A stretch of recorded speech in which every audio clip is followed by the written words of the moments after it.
ಚಿಕ್ಕಮಗಳೂರು ನಗರಕ್ಕೆ ಆಗಮಿಸಿದಂತ MLC city Ravi ಅವರಿಗೆ BJP ಕಾರ್ಯಕರ್ತರು ಅದ್ದೂರಿಯಾಗಿ ಸ್ವಾಗತವನ್ನ ನೀಡಿದ್ದಾರೆ. ಹಿರೇಮಗಳೂರು ಬಳಿ ಜೆಸಿಬಿ ಮೂಲಕ ಹೂವಿನ ಮಳೆ ಸುರಿಸಿ ಸಂಭ್ರಮಿಸಿದ್ದಾರೆ. ನೂರಾರು ಕಾರ್ಯಕರ್ತರು ಸಿಟಿ ರವಿ ಪರ ಘೋಷಣೆ ಕೂಗುತ್ತಾ ಪಟಾಕಿ ಸಿಡಿಸಿ ಕುಣಿದು ಕುಪ್ಪಳಿಸಿದ್ರು. ಮನೆಗೆ ಬಂದ ಸಿಟಿ ರವಿ ಅವರಿಗೆ ಪತ್ನಿ ಪಲ್ಲವಿ ಆರತಿ ಬೆಳಗಿ ಸ್ವಾಗತಿಸಿದ್ರು. ಕಷ್ಟದ ಸಂದರ್ಭದಲ್ಲಿ ನನ್ನ ಜೊತೆ ಇದ್ದೀರಿ ಅಂತ ಸಿಟಿ ರವಿ ಭಾವುಕರಾದರು. ಚಿಕ್ಕಮಗಳೂರಿನಲ್ಲಿ ಮಾತನಾಡಿದ ಅವರು 19ರಂದು ಏನೆಲ್ಲ ಆಯಿತು ನಿಮಗೆ ಗೊತ್ತಿದೆ. ಹರಕೆ ಕಟ್ಟಿ ಬೀದಿಗೆ ಬಂದು ಹೋರಾಟ ಮಾಡಿದ್ರಿ. ನಿಮ್ಮ ಜೊತೆ ಯಾವಾಗ್ಲೂ ನಾನು ಇರ್ತೀನಿ ಅಂತ ಕಣ್ಣೀರು ಹಾಕಿದ್ರು. ಸಿಟಿ ರವಿಯನ್ನ ಮುಗಿಸಬೇಕು ಅನ್ನೋ ಉದ್ದೇಶ ಇತ್ತು ಅನ್ಸುತ್ತೆ, ಆದ್ರೆ ಅವಕಾಶ ಸಿಕ್ಕಿಲ್ಲ ಅಂತ ಕೇಂದ್ರ ಸಚಿವ ಪ್ರಹ್ಲಾದ್ ಜೋಶಿ ಹೇಳಿದ್ದಾರೆ. ಬಾಗಲಕೋಟೆಯಲ್ಲಿ ಮಾತನಾಡಿದ ಅವರು ಮಾಧ್ಯಮದವರು ಪೊಲೀಸರ ಬೆನ್ನು ಹತ್ತಿದ್ರು. ಇಲ್ಲದೆ ಹೋಗಿದ್ರೆ ಸಿಟಿ ರವಿ ಅವರನ್ನ ಫೇಕ್ ಎನ್ಕೌಂಟರ್ ಮಾಡ್ತಿದ್ರೇನೋ ಅಂತ ಜೋಶಿ ಅವರು ಆರೋಪಿಸಿದ್ದಾರೆ. ಎಲ್ಲದಕ್ಕೂ ಫುಲ್ ಸ್ಟಾಪ್ ಬೀಳಲಿದೆ ಅಂತ ಸಿಟಿ ರವಿ ವಾಗ್ದಾಳಿ ನಡೆಸಿದ್ರು. ಅತ್ತ ಡಿಕೆ ಶಿವಕುಮಾರ್ ಕೂಡ ಲೆಕ್ಕ ಚುಕ್ತಾ ಮಾಡಲು ಕಾಲ ಬರುತ್ತೆ ಅಂತ ತಿರುಗೇಟು ನೀಡಿದ್ರು. ಡಿಕೆ ಮಾತಿಗೆ ನಿನ್ನೆಯೂ ಬಿಜೆಪಿಯ ಎಂಎಲ್ಸಿ ಸಿಟಿ ರವಿ ಟಾಂಗ್ ನೀಡಿದ್ದು ಒಳ್ಳೆಯ ಫಲ ಕೆಟ್ಟ ಫಲ ಎಂದಿದ್ದಾರೆ.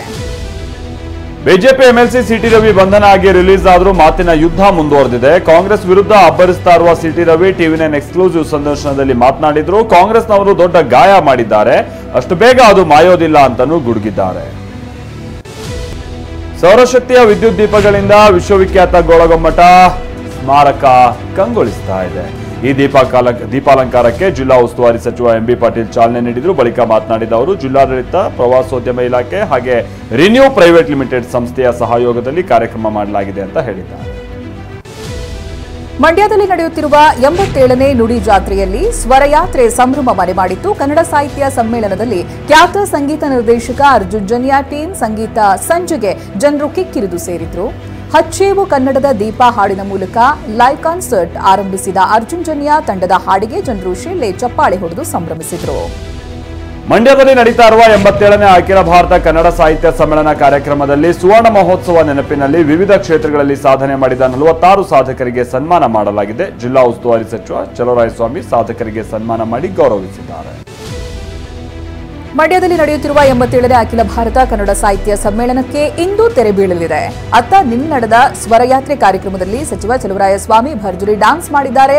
ಅಧ್ಯಕ್ಷ ಚಿತ್ರದ ಹಾಡಿಗೆ ಕುಣಿದು ಕುಪ್ಪಳಿಸಿದ್ದಾರೆ. ಕೃಷಿ ಸಚಿವರಿಗೆ ಶಾಸಕರಾದ ನರೇಂದ್ರ ಸ್ವಾಮಿ, ಗಣಿಗ ರವಿಕುಮಾರ್ ಸಾಥ್ ನೀಡಿದರು. ಕಲಬುರಗಿಯಲ್ಲಿ ಇವತ್ತು ಜಯದೇವ ಹೃದ್ರೋಗ ವಿಜ್ಞಾನ ಹಾಗೂ ಸಂಶೋಧನಾ ಆಸ್ಪತ್ರೆ ಲೋಕಾರ್ಪಣೆ ಆಗ್ತಾ ಇದೆ. ಕೆಕೆಆರ್ಡಿಬಿ ಸಹಯೋಗದಲ್ಲಿ ನಿರ್ಮಾಣವಾಗಿರುವಂತಹ ಹೃದ್ರೋಗ ಆಸ್ಪತ್ರೆಯನ್ನ ಮುಖ್ಯಮಂತ್ರಿ ಸಿದ್ದರಾಮಯ್ಯ ಉದ್ಘಾಟಿಸಲಿದ್ದಾರೆ. 327 ಕೋಟಿ ರೂಪಾಯಿ ವೆಚ್ಚದಲ್ಲಿ 371 ಹಾಸಿಗೆ ಸಾಮರ್ಥ್ಯದ ಆಸ್ಪತ್ರೆಯನ್ನ ನಿರ್ಮಿಸಲಾಗಿದೆ. ಕ್ರಿಸ್ಮಸ್ ಆಚರಣೆಯಲ್ಲಿ ಸಿಎಂ ಸಿದ್ದರಾಮಯ್ಯ ಭಾಗಿಯಾಗಿದ್ರು. ಬೆಂಗಳೂರಿನ ಮೆಲ್ಲರ್ಸ್ ರಸ್ತೆಯ ಆರ್ಚ್ ಬಿಷಪ್ ಚರ್ಚ್ಗೆ ಆಗಮಿಸಿದ್ರು. ರಾಜ್ಯದ ಜನತೆಗೆ ಕ್ರಿಸ್ಮಸ್ ಶುಭಾಶಯ ತಿಳಿಸಿದ್ರು. ಬಳಿಕ ಮಾತನಾಡಿದ ಅವರು ಜಗತ್ತಿನಲ್ಲಿ ಅನೇಕ ಧರ್ಮಗಳಿವೆ, ಭೇದ ಭಾವ ಇರದೆ ಪರಸ್ಪರ ಗೌರವಿಸಬೇಕು ಅಂತ ಹೇಳಿದ್ರು. ಮಹಾರಾಷ್ಟ್ರದಲ್ಲಿ ಸರ್ಕಾರ ರಚನೆ ಹಾಗೆ ಸಂಪುಟ ಅಸ್ತಿತ್ವಕ್ಕೆ ಬಂದು ಹಲವು ದಿನಗಳೇ ಕಳೆದಿದೆ. ಆದರೆ ಸಚಿವರುಗಳಿಗೆ ಖಾತೆ ಹಂಚಿಕೆ ಮಾಡಿರಲಿಲ್ಲ. ಕೊನೆಗೂ ಸಚಿವ ಸಂಪುಟ ವಿಸ್ತರಣೆ ಆಗಿದೆ. ಸಿಎಂ ದೇವೇಂದ್ರ ಫಡ್ನವೀಸ್ ತಮ್ಮ ಬಳಿಯೇ ಗೃಹ ಖಾತೆಯನ್ನ ಇಟ್ಕೊಂಡಿದ್ದಾರೆ. ಜೊತೆಗೆ ಡಿಸಿಎಂ ಏಕನಾಥ್ ಶಿಂದೆ ನಗರಾಭಿವೃದ್ಧಿ, ವಸತಿ ಮತ್ತು ಸಾರ್ವಜನಿಕ ಕಾರ್ಯಗಳ ಖಾತೆಯನ್ನ ಪಡೆದಿದ್ದಾರೆ. ಎನ್ಸಿಪಿ ನಾಯಕ ಅಜಿತ್ ಪವಾರ್ ಡಿಸಿಎಂ ಜೊತೆಗೆ ಅಬಕಾರಿ, ಹಣಕಾಸು ಮತ್ತೆ ಯೋಜನೆ ಖಾತೆಗಳನ್ನು ಪಡೆದಿದ್ದಾರೆ. ಇನ್ನು ಸಚಿವೆ ಪಂಕಜಾ ಮುಂಡೆಗೆ ಪರಿಸರ ಮತ್ತೆ ಹವಾಮಾನ ಬದಲಾವಣೆ ಮತ್ತೆ ಪಶು ಸಂಗೋಪನೆ ಖಾತೆಯ ಜವಾಬ್ದಾರಿಯನ್ನು ನೀಡಲಾಗಿದೆ. ಮಾರ್ಚ್ 3ರಂದು ವಿಧಾನಸಭೆಯ ಬಜೆಟ್ ಅಧಿವೇಶನ ಆರಂಭಗೊಳ್ಳುತ್ತೆ. ಕೇಂದ್ರ ಸಚಿವ ಅಮಿತ್ ಶಾ ವಿರುದ್ಧ ಸಮಾಜವಾದಿ ಕಾರ್ಯಕರ್ತರು ಪ್ರತಿಭಟನೆ ನಡೆಸಿದ್ರು. ಉತ್ತರ ಪ್ರದೇಶ ರಾಜಧಾನಿ ಲಕ್ನೋನಲ್ಲಿ ಅಂಬೇಡ್ಕರ್ ಫೋಟೋ ಹಿಡಿದು ಆಕ್ರೋಶ ವ್ಯಕ್ತಪಡಿಸಿದ್ರು. ಕೂಡಲೇ ಅಮಿತ್ ಶಾ ಅವರನ್ನ ಸಚಿವ ಸ್ಥಾನದಿಂದ ಕಿತ್ತು ಹಾಕಬೇಕು ಅಂತ ಆಗ್ರಹಿಸಿದ್ದಾರೆ. ಜಾರ್ಖಂಡ್ ಸಿಎಂ ಹೇಮಂತ್ ಸೊರೇನ್ ನಿನ್ನೆ ತಿರುಪತಿಗೆ ಭೇಟಿ ನೀಡಿದ್ದರು. ಮುಖ್ಯಮಂತ್ರಿ ಆದ ಮೇಲೆ ಮೊದಲ ಬಾರಿಗೆ ತಿಮ್ಮಪ್ಪನ ಸನ್ನಿಧಿಗೆ ಆಗಮಿಸಿದ್ರು. ಹೇಮಂತ್ ಸೊರೇನ್ಗೆ ಅವರ ಕುಟುಂಬಸ್ಥರು ಕೂಡ ಸಾಥ್ ಕೊಡ್ತಾರೆ. ಹೇಮಂತ್ ದಂಪತಿಗೆ ಟಿಟಿಡಿ ಆಡಳಿತ ಮಂಡಳಿ ಭರ್ಜರಿ ಸ್ವಾಗತವನ್ನ ನೀಡಿದೆ. ಪ್ರಧಾನಿ ಮೋದಿ 2 ದಿನಗಳ ಕುವೈತ್ ಪ್ರವಾಸವನ್ನು ಕೈಗೊಂಡಿದ್ದಾರೆ. 43 ವರ್ಷಗಳ ನಂತರ ಭಾರತದ ಪ್ರಧಾನಿ ಕುವೈತ್ಗೆ ಭೇಟಿಯನ್ನು ನೀಡಿದ್ದಾರೆ. ಕುವೈತ್ಗೆ ಬಂದಿಳಿದಂತ ಮೋದಿಗೆ ಅನಿವಾಸಿ ಭಾರತೀಯರಿಂದ ಅದ್ದೂರಿ ಸ್ವಾಗತ ಸಿಕ್ಕಿದೆ. ಹಲೋ ಮೋದಿ ಕಾರ್ಯಕ್ರಮದಲ್ಲಿ ಭಾಗಿಯಾಗಿದ್ದಂತ ಮೋದಿ ಕುವೈತ್ ಒಂದು ಮಿನಿ ಹಿಂದೂಸ್ತಾನ್ ಅಂತ ಬಣ್ಣಿಸಿದ್ದಾರೆ. ಪ್ರಧಾನಿ ನರೇಂದ್ರ ಮೋದಿ ಕುವೈತ್ ಪ್ರವಾಸದಲ್ಲಿದ್ದಾರೆ. ಈ ವೇಳೆ 26ನೇ ಅರೇಬಿಯನ್ ಫುಟ್ಬಾಲ್ ಗಲ್ಫ್ ಕಪ್ಗೆ ಪ್ರಧಾನಿ ಮೋದಿ ಚಾಲನೆ ನೀಡಿದರು. ಪ್ರಧಾನಿ ಮೋದಿ ಅವರನ್ನ ಕುವೈತ್ ದೊರೆ ಶೇಖ್ ಮಿಶಾಲ್ ಅಲ್ ಅಹಮದ್ ಅಲ್ ಸಹಾಬ್ ಆಹ್ವಾನಿಸಿದರು. ಕುವೈತ್ ಪ್ರವಾಸದಲ್ಲಿರುವ ಮೋದಿಗೆ ಕುವೈತ್ನಲ್ಲಿ ಸೆಟಲ್ ಆಗಿರುವ 101 ವರ್ಷದ ಭಾರತದ ಮಾಜಿ ಐಎಫ್ಎಸ್ ಅಧಿಕಾರಿ ಮಂಗಲ್ ಸೇನ್ ಹಂಡಾ ಅವರನ್ನ ಭೇಟಿ ಮಾಡಿದ್ದಾರೆ. ಇಷ್ಟೇ ಅಲ್ಲ, ಕುವೈತ್ನಲ್ಲಿರುವಂತಹ ಭಾರತದ ಕಾರ್ಮಿಕರನ್ನ ಮೋದಿ ಭೇಟಿಯಾಗಿದ್ದು ಅವರೊಂದಿಗೆ ತಿಂಡಿ ತಿಂದು ಚಹಾ ಸವಿದಿದ್ದಾರೆ.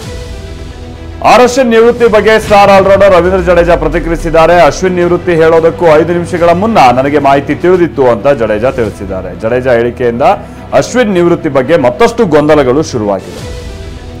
ವಿಜಯ್ ಹಜಾರೆ ಟೂರ್ನಿಯಲ್ಲಿ ಕರ್ನಾಟಕ ಶುಭಾರಂಭ ಮಾಡಿದೆ. ಕೆಎಲ್ ಶ್ರೀಜಿತ್ 150 ರನ್ಗಳ ಭರ್ಜರಿ ಶತಕದ ಬಲದಿಂದ ಬಲಿಷ್ಠ ಮುಂಬೈ ಎದುರು 7 ವಿಕೆಟ್ಗಳ ಗೆಲುವು ಸಾಧಿಸಿದೆ.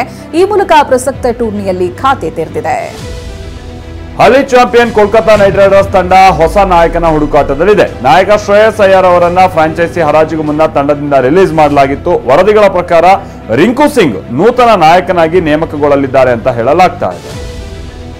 ರಿಯಲ್ ಸ್ಟಾರ್ ಉಪೇಂದ್ರ ಆಕ್ಷನ್ ಕಟ್ನಲ್ಲಿ ಮೂಡಿಬಂದಿರುವ ಯುಐ ಸಿನಿಮಾ ಬಾಕ್ಸ್ ಆಫೀಸ್ನಲ್ಲಿ ಭರ್ಜರಿ ಕಲೆಕ್ಷನ್ ಮಾಡ್ತಾ ಇದೆ. ಮೊದಲ ದಿನ 10 ಕೋಟಿ ಕಲೆಕ್ಷನ್ ಮಾಡಿತ್ತು. ಎರಡನೇ ದಿನವೂ ಹೌಸ್ಫುಲ್ ಪ್ರದರ್ಶನದೊಂದಿಗೆ 10 ಕೋಟಿ ಕಲೆಕ್ಷನ್ ಮಾಡಿದೆ. ರಿಲೀಸ್ ಆದ 2 ದಿನಕ್ಕೆ 20 ಕೋಟಿ ಬಾಚಿದೆ. ಕಿಚ್ಚ ಸುದೀಪ್ ನಟನೆಯ ಬಹುನಿರೀಕ್ಷಿತ ಮ್ಯಾಕ್ಸ್ ಸಿನಿಮಾ ಬಿಡುಗಡೆಗೆ ಕೌಂಟ್ ಡೌನ್ ಶುರುವಾಗಿದೆ. ಇದೇ ಡಿಸೆಂಬರ್ 25ಕ್ಕೆ ತೆರೆ ಮೇಲೆ ಬರೋದಕ್ಕೆ ಸಜ್ಜಾಗಿದೆ. ಅತ್ತ ಚಿತ್ರತಂಡವು ಪ್ರಮೋಷನ್ ಮೂಡ್ನಲ್ಲಿದೆ. ಮ್ಯಾಕ್ಸ್ ನಟಿ ಸುಕೃತಾ ವಾಗ್ಲೆ ಸೇರಿದಂತೆ ಹಲವರು ಬೇರೆ ಬೇರೆ ಕಡೆ ಪ್ರಮೋಷನ್ನಲ್ಲಿ ಬ್ಯುಸಿ ಆಗಿದ್ದಾರೆ.